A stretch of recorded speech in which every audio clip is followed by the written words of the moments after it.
Seguimos en 40D Argentina en Democracia. Estamos hablando sobre un hecho trascendental que amplió derechos en 1987, la Ley de Divorcio Vincular.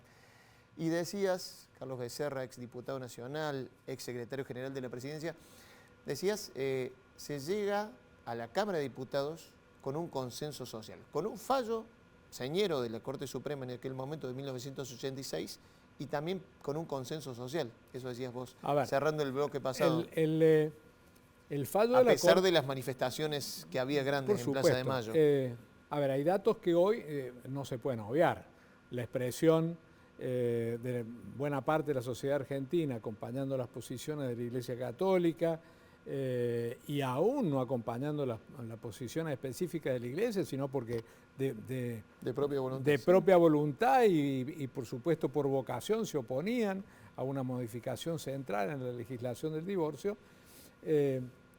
Bueno, fue ayudada no solamente por haber alcanzado un consenso básico en la sociedad primero y en la legislación en la Cámara de Diputados también primero, sino además por el fallo de la Corte. El fallo de la Corte del año 86, declarando inconstitucional la ley de divorcio vigente. ¿Declararon inconstitucional toda la ley o algunos artículos? Me parece que algunos artículos que hablaban sobre la indisolubilidad del matrimonio, ¿no? Por los efectos. Claro. Por los efectos. La indisolubilidad frente al fenómeno social planteado en el caso específico que trataba la Corte de hijos que eran tratados de ilegítimos. De tal manera que la Corte abordaba un problema no menor, estaba abordando un problema social y encaraba la forma de ver cómo desde lo estrictamente jurídico se le podía dar a este fenómeno, a este drama social, una solución. De tal manera que esto fue anticipatorio. Por supuesto, muy criticado el fallo por la Iglesia, muy criticado por los sectores confesionales, y que influyeron también mucho en la opinión de hombres y mujeres del derecho de familia, que hablaron en contra de la futura ley y que hablaron a favor de la futura ley, lo que generó un caldo de cultivo importantísimo de un debate intelectual, de un debate ideológico y de un abordaje y poniendo las ideas al servicio de un dato de la sociedad, de un dato de la realidad social, que era este drama que vivía miles de parejas y miles de chicos en la Argentina que no podían legitimar a veces su propia identidad en las condiciones en que estaba planteado en la ley vigente. Bueno, mira, Ricardo Terrile era diputado santafesino por el radicalismo. Él hace poco incluso dijo que cuando escuchó la discusión sobre la interrupción voluntaria del embarazo, escuchó argumentos parecidos en contra de lo que se escuchó en aquel momento, pero lo ponía en palabras y lo decía así. La separación o el divorcio es una crisis vital que adecuadamente resuelta puede hacer madurar a los hijos de padres separados. Atravesar esta transición sin consecuencias, a pesar de las dislocaciones físicas, económicas, psicológicas, sociales que implica, es posible para 1/3 de los niños y adolescentes involucrados. Y el resto no es producto del divorcio, es producto de la presión económica que a veces los padres asumen en su condición de no pasar cuota alimentaria, de no respetar el régimen de visita, de agredir permanentemente al padre de la criatura hablando mal de él, poniéndolo en contra, dividiendo las lealtades del hijo. Es decir, no es el disvalor el divorcio, no es el divorcio en sí, es el fracaso matrimonial y es el no asumir como padres la condición de padres. Se puede ser un matrimonio fracasado, pero no necesariamente, señor presidente, se debe fracasar como padres. Es democratizar y sincerar las relaciones familiares, terminar de una vez y para siempre con la hipocresía en las relaciones de familia. Entonces, si esta democracia quiere ser real, será en este espacio, en este tiempo, la oportunidad en que que las familias marginadas dejarán de ser invisibles. Muchas gracias, señor presidente. Lo que decías vos, las familias marginadas dejan de ser invisibles y terminar con una hipocresía para Por mirar supuesto. ese Ricardo fenómeno, hoy ¿no? es un académico en Santa Fe. Fuimos compañeros de bancada en el 83 y hoy es un académico, un gran constitucionalista, un reconocido constitucionalista de la Argentina, del mundo académico, universitario. Y bueno, y lo cierto es que habla en el final de su exposición, Ricardo lo que está apelando es nada más y nada menos que a buscar el sentido común de no castigar a un instituto del derecho de familia, como podía ser una modificación del Código Civil respecto al divorcio vincular y a la relación de la pareja, cuando en realidad se estaba viviendo otro drama o se vivía cotidianamente otro drama que no tenía nada que ver con el instituto de la legislación. De tal manera que yo digo que se pudo llegar en esa verdadera batalla intelectual, batalla puesta entre comillas porque no hubo agresiones en ningún lado, por el convencimiento. Yo creo que lo más importante fue la tarea de búsqueda de consenso y de que no hubiera fricciones ni enfrentamientos, y al mismo tiempo que las partes, concretamente la Iglesia, asumieran el desafío de por lo menos abrir la duda sobre qué pasaría después de la ley de divorcio. Si es cierto que vendrían miles de millones de demandas de divorcio o no ocurriría eso. Y lo cierto es que la historia dice que no ocurrió eso.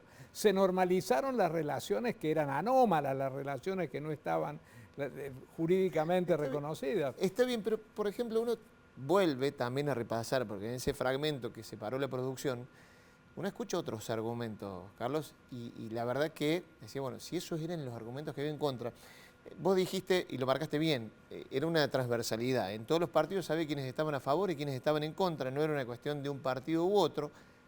El radicalismo impulsó el proyecto, tenía el impulsor, tenía el defensor, como dijiste bien, Terrible.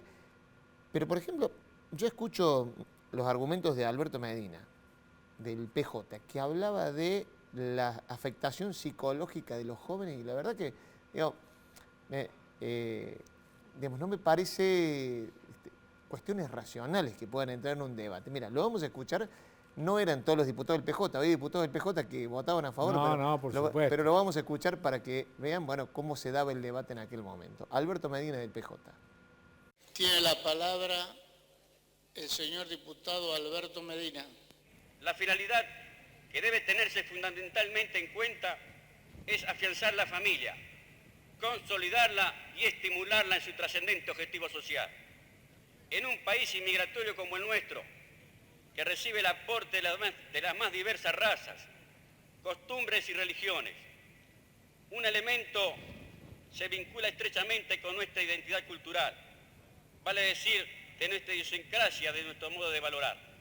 La familia, todos lo sabemos y lo he escuchado en varias oportunidades aquí, es la célula básica de la sociedad y entre sus componentes debe existir el vínculo necesario para que ella se desarrolle y cumpla su función social.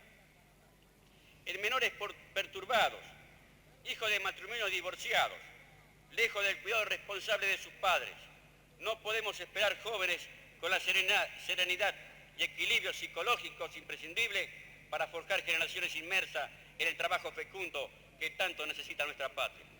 Por los fundamentos expuestos reiteramos nuestro voto negativo a la sanción del divorcio vincular que se propicia. Muchas gracias, señor presidente. Este era un sector que se oponía fuertemente. A ver, al principio del debate del Partido Justicialista. Claro, un sector. Concretamente, al principio tiene argumentos de los que podían escucharse por allí en las instituciones religiosas, no disolver la familia y demás. Pero ya hablar de la justicialista no era todo el Partido Justicialista. Totalmente, pero hablar de la delincuencia juvenil que va a propender esto, a veces por eso digo yo, escuchados a la distancia y ahora resultaría raro. Por eso digo, ¿no? Argentina no verde, es decir, es como si a los chicos hoy les contamos esto y dicen, no, eso no puede ser, Claro. no debe haber existido nunca. Bueno, existió, pero son los pasos que ha ido dando, y esto tiene que ver con el programa de ustedes, que es tan importante, son los pasos que se han ido dando en el marco de la consolidación democrática en todos los niveles de la sociedad. Se ha ido avanzando. Yo he tomado de algunos escritos de viejos pensadores una frase que es muy a propósito de esto que estamos viviendo y que ustedes mismos en el programa están reflejando, y que dice que los pueblos no se frustran, adquieren experiencia. Y lo cierto es que las experiencias nuevas lo van haciendo dejar atrás las cosas que fueron frustrantes, que fueron malas para el ejercicio de derechos o para la convivencia pacífica en determinados estamentos sociales en un punto de la historia, el que fuere. De tal manera que el avance del 83 en adelante en el ejercicio de derechos democráticos, bueno, la ley de divorcio le siguió después la patria potestad compartida. Claro. Entonces, cuando se discutió la patria potestad compartida, empezaron a salir argumentos de decir, pero ¿cómo? El padre, el jefe de la familia. Bueno, ¿No estaba dentro de las modificaciones que proponía esta ley, o esta se concentró en el divorcio vincular y se dio después? Esto fue después. Pero lo cierto es que había un debate alrededor de que cómo se iba a mover al jefe de la familia, la columna de la familia, el eje de la familia. Bueno, no. ¿Por qué no? El hombre, la igualdad del hombre y la mujer y el reconocimiento de los hijos al manejo del hogar, al manejo de la casa, al esfuerzo de los cónyuges, al esfuerzo de la pareja, de los padres. Claro. Bueno, lo cierto es que fue dándose un avance, pero también hay que reconocer que nos ha tocado durante todo este ejercicio democrático de los últimos 40 años, pelear siempre con la más fea, es decir, con los enfrentamientos más fuertes y con la falta, yo diría, de consideración hacia dónde debe marchar la sociedad y cuáles son los mejores rumbos que debe tomar la sociedad. Buscando siempre por la vía del consenso, evitando las fricciones, evitando, por supuesto, en la medida de las posibilidades, los enfrentamientos que no deben ocurrir. Bueno, esto ocurrió con la ley del divorcio. No hubo un enfrentamiento. Sí hubo tensión. Se llenaron las calles de la República, pero no, yo digo, no son solamente las calles de la República. Tienen que imaginarse ustedes lo que era todos los domingos en la misa de cada pueblito de la Argentina, el cura que da la misa, el cura que además es el amigo de cada uno en el pueblo, el que asiste a las señoras más viejitas, pero también a las jovencitas, el que asiste hablando en contra a los chicos claro, que van a la doctrina 3 veces a la semana. Claro. Bueno, hablándoles de que que se estaban enfrentando con el diablo, que el diablo quería venir y romper el núcleo mismo de la sociedad, que es la familia. Alfonsín era como el diablo, esta era la realidad puesta en ese segmento del pensamiento social. Bueno, por eso te preguntaba recién, no me queda mucho tiempo, Carlos, pero digo, el clima social también no debe haber sido fácil. Era de enfrentamiento, era de negativa. Porque una institución con tanta llegada te podía poner en contra de la gente. Yo te voy a contar alguna cosa que es muy importante. Sí. Yo te voy a contar una cosa que es muy importante. Alfonsín tenía una muy buena relación con la cúpula de la iglesia. Y yo tenía una excelente relación con Monseñor Aramburu, que era el presidente de la Conferencia Episcopal Argentina, el privado de la Argentina. Un hombre grande de edad, de una enorme sabiduría, todo el mundo lo tenía como un hombre de derecha, atrasado dentro de la iglesia. Bueno, yo no es el concepto que recuerdo de él, un hombre de una gran sabiduría, una gran tranquilidad, con quien yo tenía funcionalmente casi la habitualidad de juntarme cada 10 o 15 días con él. Entonces, en una de esas vueltas, Monseñor Aramburu, de que nos juntamos, me dice, Carlos, ¿por qué no se viene a comer? Bueno, saltamos a comer largo y tendido, y me dice, ¿y usted qué piensa? ¿Cómo va a terminar esto? Nosotros, cuando tuvimos un conflicto de esta naturaleza, convocamos una consulta popular con el BIL. Habíamos pasado ya la consulta popular no vinculante. Claro. Y Monseñor Aramburu me dijo, no, eso nunca, Carlos. Eso nunca. Bueno, ustedes no nos pueden llevar a arrinconarnos.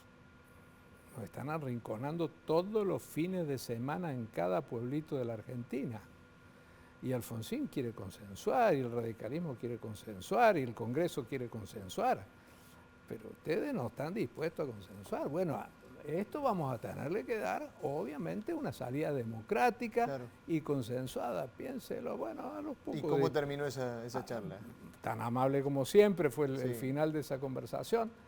Y lo cierto es que a los pocos días habló con el presidente Alfonsín y se reunieron los obispos con el presidente Alfonsín y conversaron muchísimo sobre esto y se dio vía libre. Y el Congreso pudo tratar finalmente el proyecto de ley de divorcio y fue un paso democrático muy importante en las relaciones de la sociedad argentina y finalmente no se divorciaron a la marchanta miles y millones de argentinos rompiendo, entre comillas, supuestamente la organización familiar núcleo de la sociedad, sino al contrario, se normalizaron las relaciones, primero se normalizaron las relaciones entre todas las parejas que no habían podido separar su vínculo anterior y tenían ya otra familia armada. Fue lo primero que se hizo. Carlos, muchísimas gracias por hacernos esta reseña, por contarnos y sobre todo también por esta última anécdota que me parece que marca muy bien los tiempos y la tensión que había en la época. Gracias. Gracias a ustedes. Nosotros seguimos en este programa hablando del divorcio vincular en la Argentina, nos remontamos a 1987. 40 de Argentina en democracia se llama esto. Pausa y ya venimos.